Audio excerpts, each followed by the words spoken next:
In the golden village of Nnobi, where festivals was always plenty and filled the air with music, something beautiful was about to happen.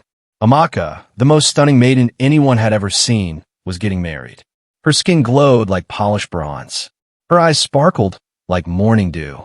Every young man in 7 villages had asked for her hand, but she chose Obina, the humble blacksmith with gentle hands and a kind heart.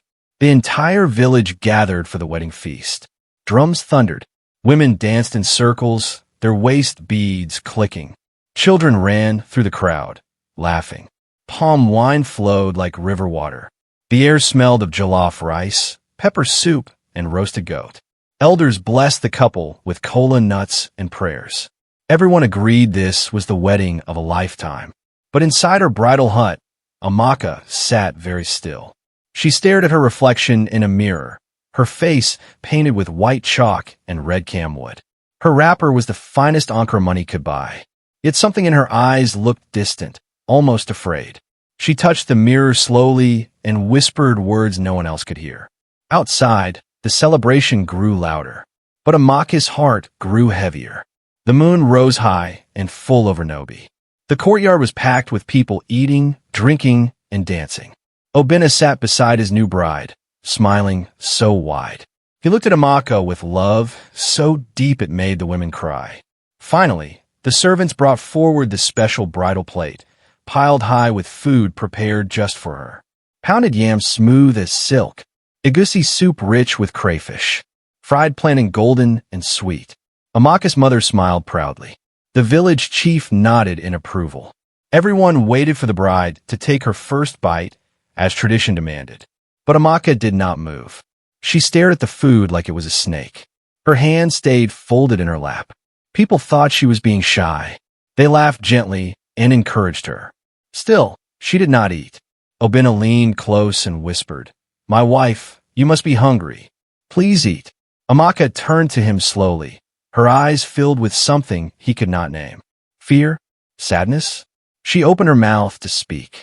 But before any words came out, a strong wind swept through the courtyard. Every single torch went out at once. The entire village was swallowed by darkness. Women screamed. Children cried. Men shouted for fire.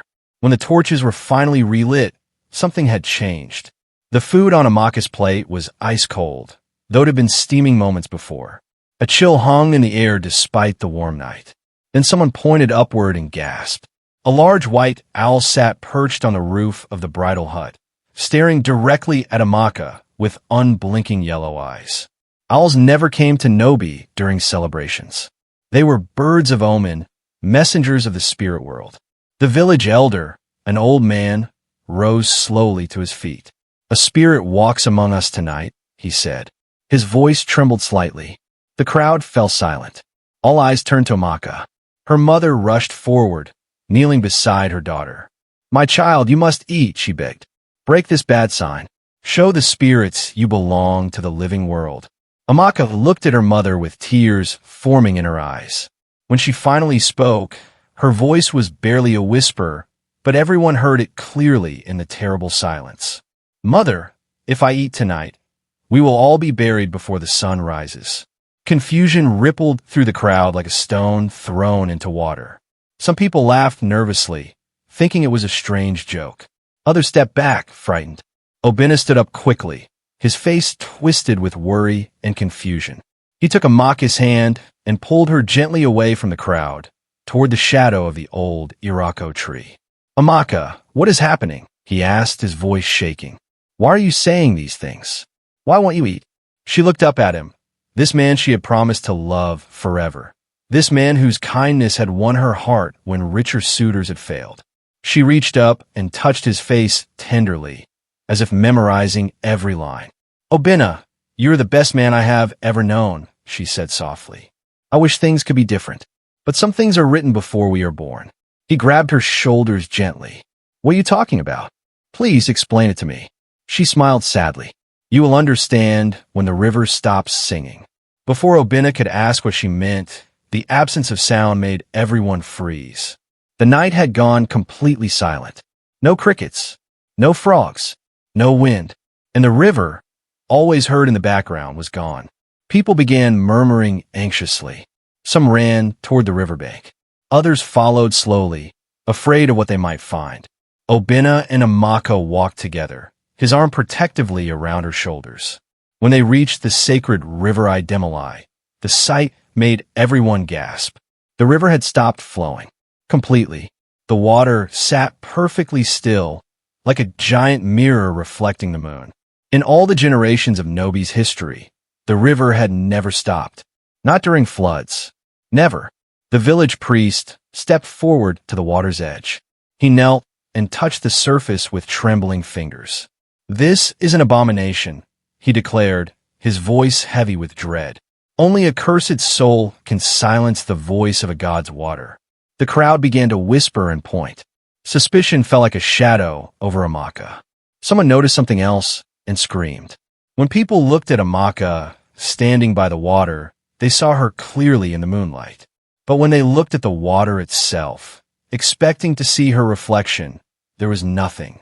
The still water reflected the moon, the trees, the people. But where Amaka stood, there was only emptiness. Fear seized the village.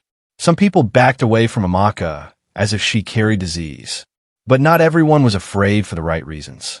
Among the crowd stood Nnobi, Amaka's cousin, a woman with a pretty face but a bitter heart. Nnobi had wanted Obinna for herself. She had tried everything to win him, but he had never looked at her the way he looked at Amaka. Now Nnobi saw her chance. She moved through the crowd, whispering to the other women. "Didn't I tell you?" she said, her voice dripping with false concern. "I always said something was strange about Amaka. Beauty like that is not natural. She must have used dark medicine to enchant Obinna." The whispers spread like wildfire. "They say her grandmother was a priestess. I heard she was born during an eclipse. Maybe she sacrificed something to become so beautiful." Obinna heard the rumors, and his face darkened with anger. He stepped forward to defend his wife, but the village elder raised his hand for silence. "We must not act in haste," the old man said. "Tomorrow we will consult Nnobi, the seer of the mountain. He will tell us the truth." That night, as the village finally dispersed, Nnobi slipped away into the darkness, carrying something hidden in a wrapper. The moon was high when Nnobi reached the old shrine at the edge of the village. Vines covered the crumbling walls. The air smelled of damp earth and old offerings. She knelt in the shadows and pulled out a small charm wrapped in black cloth. Inside were items gathered in secret. Amaka's hair stolen from a comb, nail clippings taken from the bridal hut, and a mixture of herbs bought from a traveling medicine man. Ngozi's hand shook as she dug a small hole behind the wall where Amaka and Obinna would begin their married life. She buried the charm deep and whispered the words she had been taught. Let her beauty become her curse. Let her secrets be exposed. Let Obinna see her for what she truly is. As she finished the incantation, the air around her grew suddenly cold. The candle she had brought went off. Ngozi stood to leave, satisfied with her wicked work. But as she turned, something grabbed her ankle. A pale hand, cold as death, had emerged from the earth where she had buried the charm. Its grip was iron-strong. Ngozi opened her mouth to scream. The sound that came out echoed through the night, waking half the village. People rushed toward the scream with torches and machetes. They found Ngozi collapsed on the ground near the shrine, trembling and babbling incoherently. Her ankle bore red marks, as if something had gripped it with terrible strength. But when they searched the area, they found nothing. No footprints, no disturbed earth, and the charm she had buried was completely gone. Obinna couldn't sleep that night. At dawn, he made a decision. While Amaka rested, he set out alone toward the mountain where Nnobi lived. The path was steep and rocky. By midday, Obinna reached the small hut perched on the mountainside, surrounded by sacred trees and clay pots. Nnobi was older than anyone could remember. His eyes were milky white, but he saw things others could not. He sat on a mat, waiting, as if he had known Obinna was coming. "Speak, blacksmith," said before Obinna could introduce himself. Obinna knelt respectfully and explained everything. The wedding feast, Amaka's refusal to eat, the silent river, the missing reflection, the strange events. When he finished, Dibia Ease was quiet for a long time. His blind eyes seemed to look through Obina into something far away. Finally, he spoke, and his words made Obina's blood run cold. The bride you love belongs to two worlds. Tonight, the spirits will come to claim what they believe is theirs. Obina felt as if ice water had been poured down his back. What do you mean she belongs to two worlds? He asked, his voice barely steady. Dibia Ease stood slowly, leaning on his staff. He moved to a shelf and took down a small clay talisman shaped like a fish. Your wife was marked before birth, Ease explained. She walks between the land of the living and the land of spirits. On her wedding night, the boundary is thinnest. They will call to her. They will try to pull her across. Obina's hands clenched into fists. Then how do I stop them? How do I protect her? Ease placed the talisman in Obina's palm. When she calls her name tonight, do not answer. No matter how much she sounds like herself, do not respond. If you answer, they will use your voice as a bridge to take you both. Obina stared at the small clay object. This will protect her? He shook his head slowly. Nothing can protect her completely, but this may buy you time to find another way. Obina left the mountain running. By the time he reached the village, the sun was setting. Dark clouds gathered overhead, though no rain was forecast. The air felt heavy, charged with something unnatural. He found Amaka in their hut, pacing back and forth, her eyes distant. Thunder rumbled across the sky, though not a drop of rain fell. Obina sat in the corner of the hut, gripping the clay talisman Dibia Ease had given him. Amaka moved restlessly, like a caged animal sensing danger. She hadn't eaten in 2 days. Her lips were dry. Her hands trembled. Obina, she said softly, not looking at him. You should leave this place. Leave me. It's not safe for you here. He shook his head firmly. I'm your husband. I'm not going anywhere. She turned to him, and for a moment, her eyes looked normal, filled with love and fear. I never wanted this. I tried to warn you. I tried to tell you without telling you. Before Obina could respond, Amaka's entire body went rigid. Her eyes rolled back. When she spoke again, her voice was completely different, deeper, layered, as if multiple voices spoke through her mouth at once. Obina, the voices called. Obina, help me. I'm drowning. Please save me. Every instinct in his body screamed at him to run to her, to hold her, to answer. But he remembered Dibia Ease's warning. He bit his lip hard enough to draw blood and stayed silent. The voices grew more desperate. Obina, why won't you answer me? Don't you love me anymore? Then Amaka's body convulsed. She collapsed to the floor, shaking violently. This time, the cry that came from her lips was her own, filled with genuine pain. Obina could not stay silent anymore. He rushed to Amaka's side, catching her before her head hit the ground. Her skin was burning hot. Elders who heard the commotion rushed into the hut with palm fronds and sacred oil. The village priest began chanting prayers. Women wailed outside. As they worked to calm her convulsions, something impossible happened. Amaka's eyes opened, but they were not her eyes. They glowed faintly in the dim light. When she spoke, the voice was ancient and female, neither kind nor cruel, simply stating fact. She was promised to us before she drew her first breath. You mortals fed her to pride and beauty. Now we have come to reclaim what was always ours. The ground beneath the hut shook. Clay pots fell and shattered. Outside, the village shrine's great gong began to ring by itself, though no one touched it. The sound echoed across Nnobi, bringing everyone running. Dibia Ease arrived, moving faster than a man his age should be able to. He pushed through the crowd into the hut. He looked at Amaka's glowing eyes and nodded slowly, as if confirming something he had suspected. Then he turned to address the terrified villagers gathered outside. I will tell you the truth that was hidden, he began, and you will understand why this night was always going to come. The villagers pressed close to hear. Dibia Ease planted his staff in the ground and began to speak. Many generations ago, Amaka's great-grandmother was a priestess of River Idemali. Her name was Adiz, and she was devoted to the goddess. She took a sacred vow never to marry, never to bear children, to serve only the river. He paused, letting the weight of his words settle. But Adiz fell in love with a mortal man, a warrior who had come from a distant land. Her love was so strong that she broke her vow. She left the river's shrine and married him. They had children. They were happy. For a while. The crowd was completely silent now. Even the wind had stopped. The goddess Idemili was merciful but firm. She allowed Adiz to live her mortal life, but she placed a curse on the bloodline. Every fourth daughter born would belong to the river.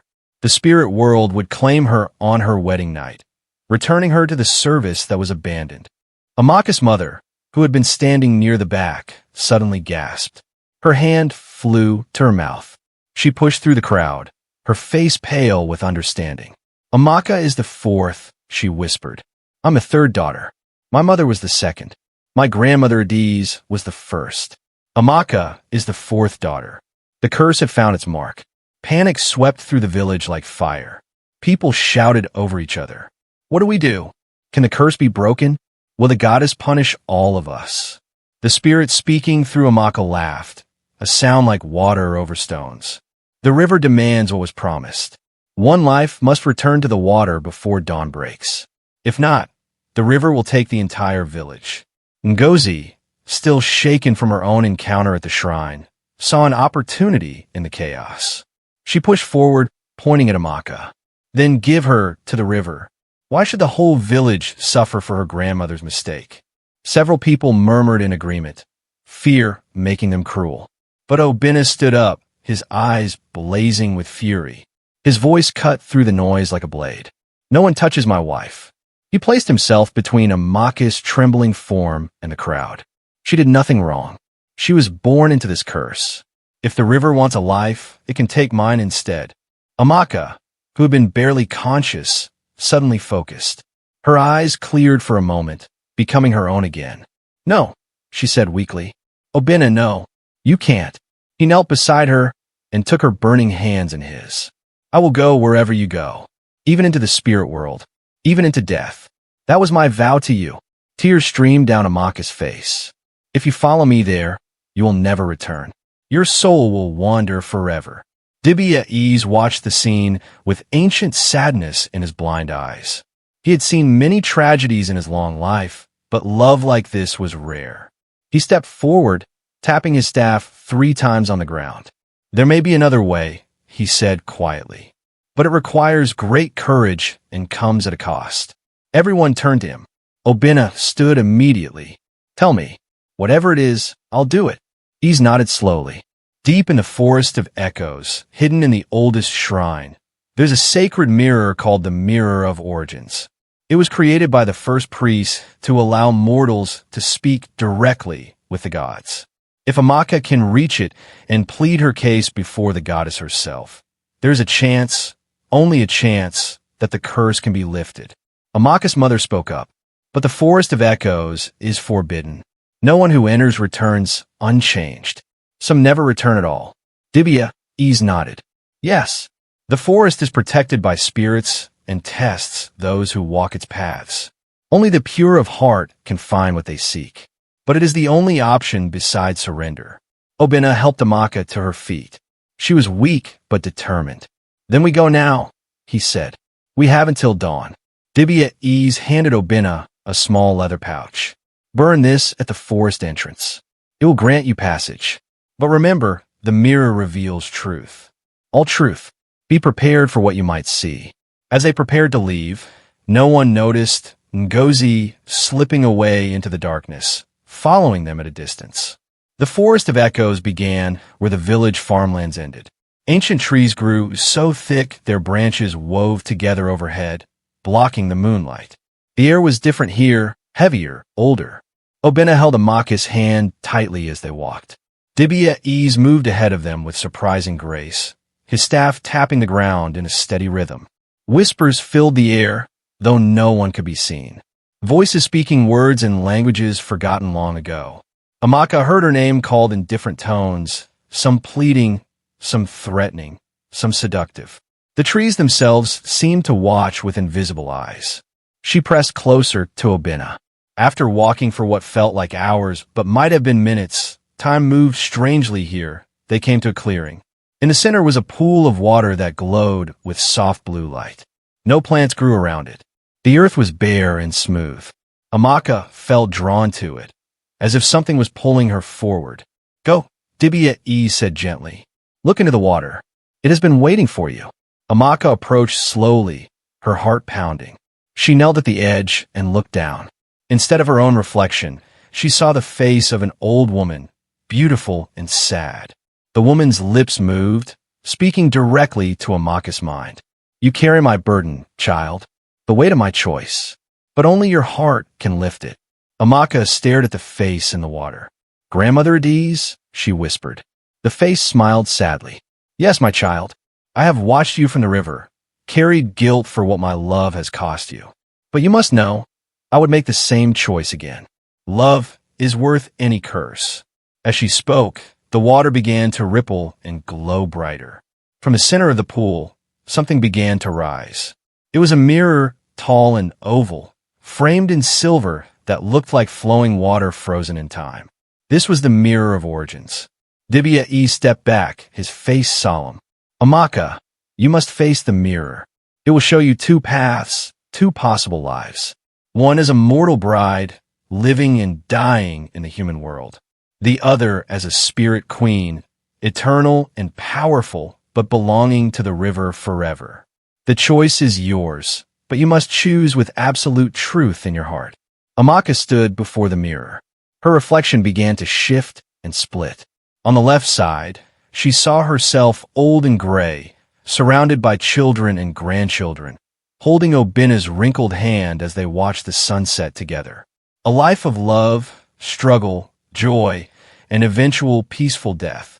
On the right side, she saw herself glowing and ageless, wearing robes of river water, powerful and respected by spirits, but alone, forever separated from everything mortal she loved.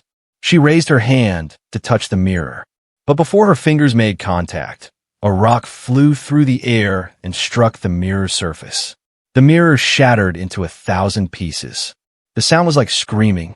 Amaka spun around to see Nnobi standing at the edge of the clearing, breathing hard, her eyes wild.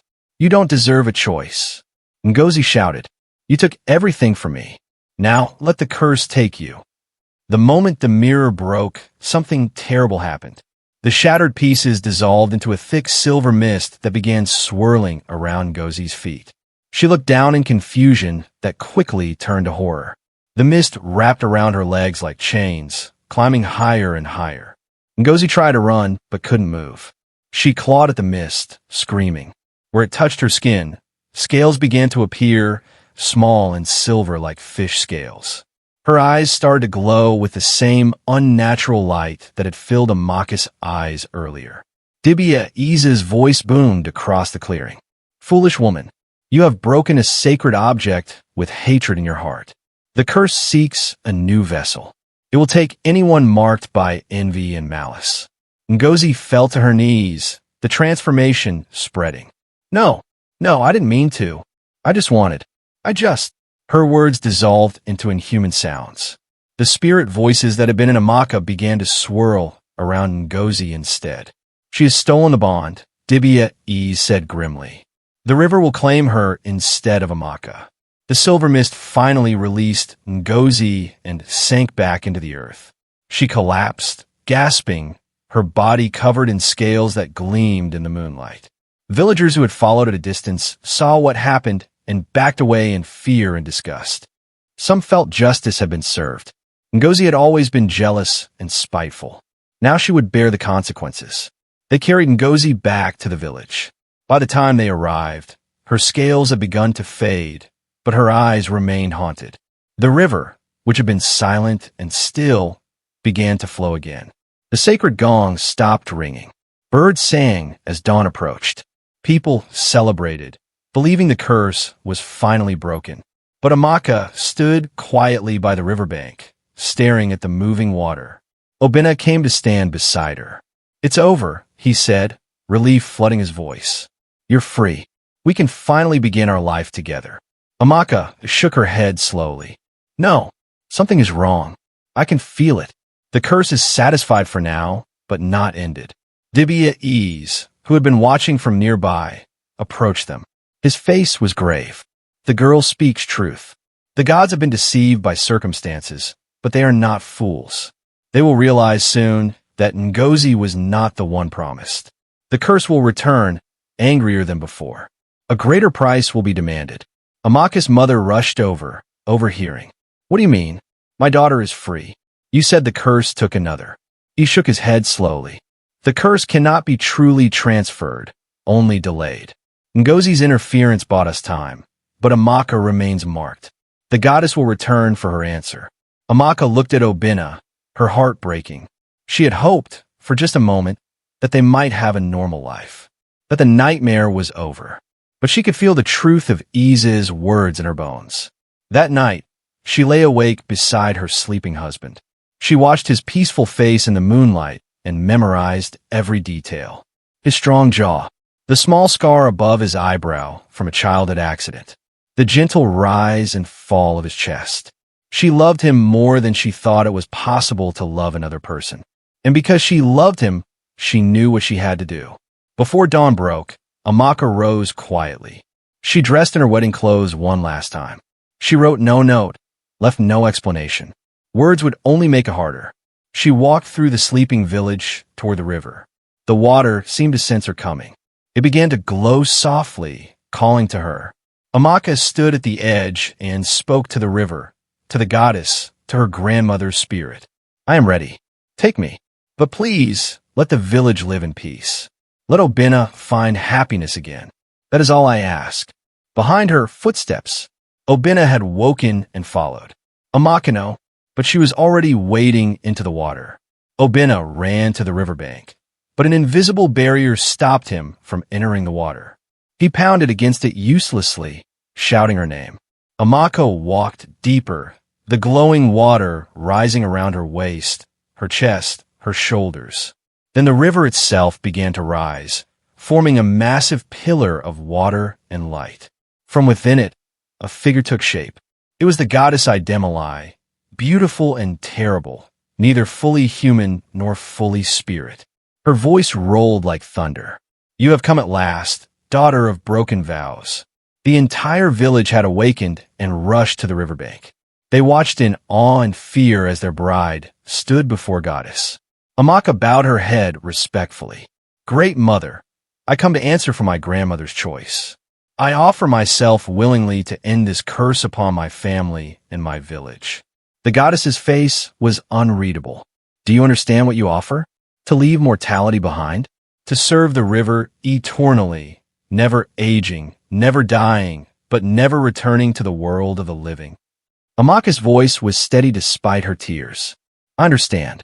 The goddess looked past her to Obina, who was still fighting the barrier, his face wet with tears. And what of him? The one who loves you enough to offer his own life? His soul cries out for you even now.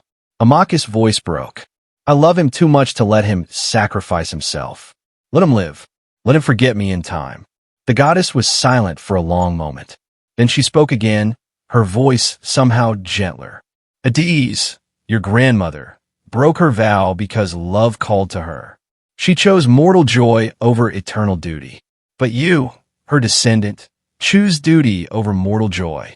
You offer yourself not from obligation, but from love of others. The water swirled around Amaka, lifting her slightly. Her wedding clothes began to change, becoming silver and flowing like the river itself. The curse was born from a broken vow of love. Perhaps it can only be broken by a fulfilled vow of love. Speak, child. What do you truly want? Amaka looked back at Obina one last time. I want him to live a long, happy life. I want my village to prosper. I want my family to be free of this burden. And I want to know that my choice mattered. The goddess reached out and touched Amaka's forehead. Then your choice is accepted, but not in the way you imagine. The water surged around Amaka, pulling her under.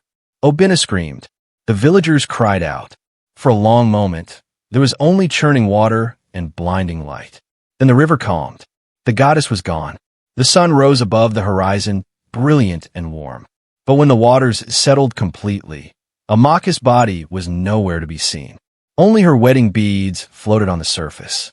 For the first time in days, the sun rose fully over Nnobi. Birds sang their morning songs. The river flowed clear and gentle. Everything seemed normal again, as if the curse had been only a nightmare. But Obinna sat by the riverbank, his whole body shaking with silent sobs. He held Amaka's wedding beads in his hands, the only proof she had ever existed. The villagers approached slowly, unsure what to say. Her mother collapsed, wailing. Even those who had feared Amaka now wept for her sacrifice. Nnobi at ease sat beside Obinna, old and weary. "She saved us all," he said quietly. "Her name will be remembered forever." But Obinna couldn't speak. He stared at the water as if waiting for her to surface, to tell him it was all a trick, that she was coming home. Hours passed. The morning became afternoon. Still he sat. Then, as the sun began to set, something changed in the water. Obinna leaned forward. In the rippling surface, he saw Amaka's face. Not reflected from above, but looking up from within the water itself. She was smiling, peaceful, her eyes full of love. She seemed to mouth words he couldn't hear. "I'm okay. I love you. Live." Then a single white flower, glowing softly like moonlight, drifted toward him on the current and came to rest at his feet. Obinna picked up the flower with trembling hands. It was unlike any flower he had ever seen. Its petals were pure white, but seemed to glow from within. It felt warm, alive, pulsing gently.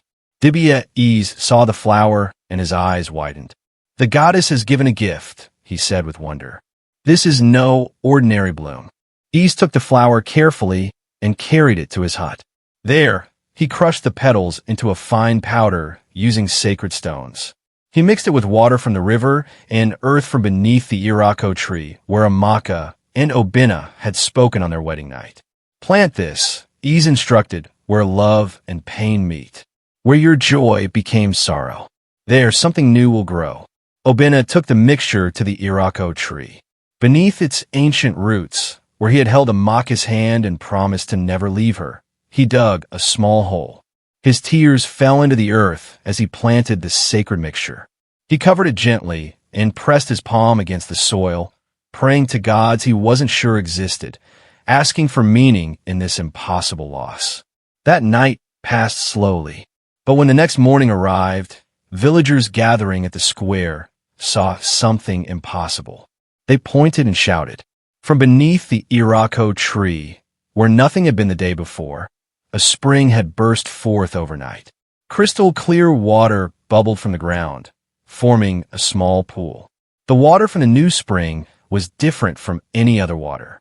It sparkled in the sunlight. It had a sweet, clean taste. And soon, people discovered it had miraculous properties. A child with fever drank from it and was healed within hours. A woman who had been barren for 10 years washed in it and became pregnant within a month. Crops watered with this spring grew twice as large. Animals that drank from it stayed healthy and strong. The sick came from distant villages, and many were cured. The spring never ran dry, no matter how many people drew from it.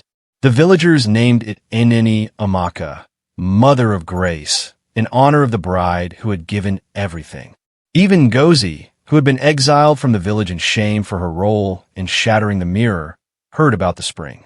Desperate and still partially covered in fading scales, she returned one night when no one was watching. She approached the spring with fear and hope warring in her heart. When she drank from Nnobi Amaka, the water burned going down, but not painfully. It felt like cleansing fire.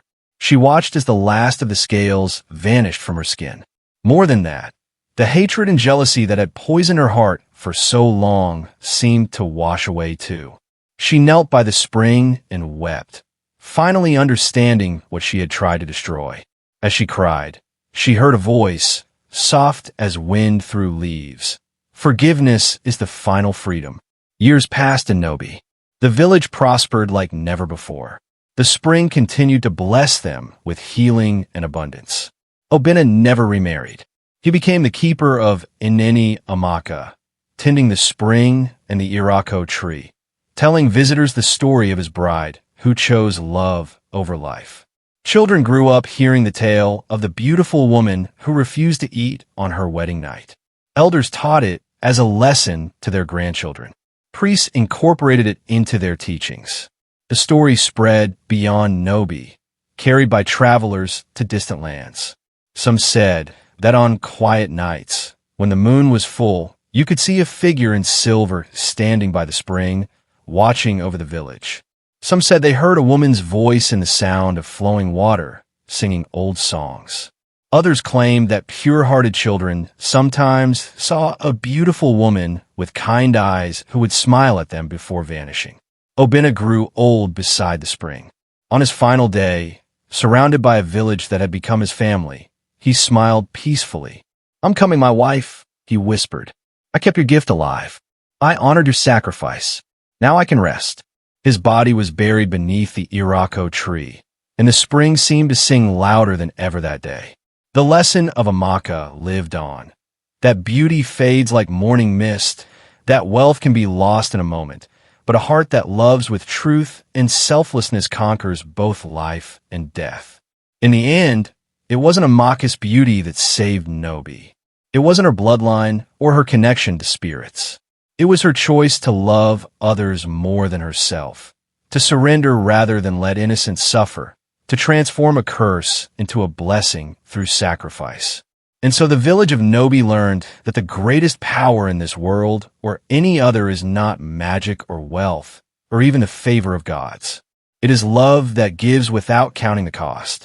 Love that chooses the good of others over personal happiness. Love that turns even death into life.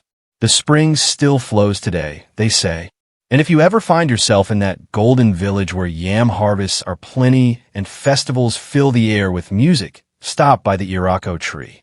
Drink from Inini Amaka. You might taste more than water. You might taste the essence of a love so pure it changed the course of destiny itself. This is the story of the beautiful bride who refused to eat on her wedding night. This is the story of how one woman's sacrifice became a village's salvation. This is the story that reminds us all, when we choose love over fear, giving over taking, others over ourselves, we become something greater than mortal. And that, my people, is a truth that will never fade, no matter how many generations pass or how much the world changes. Remember it well.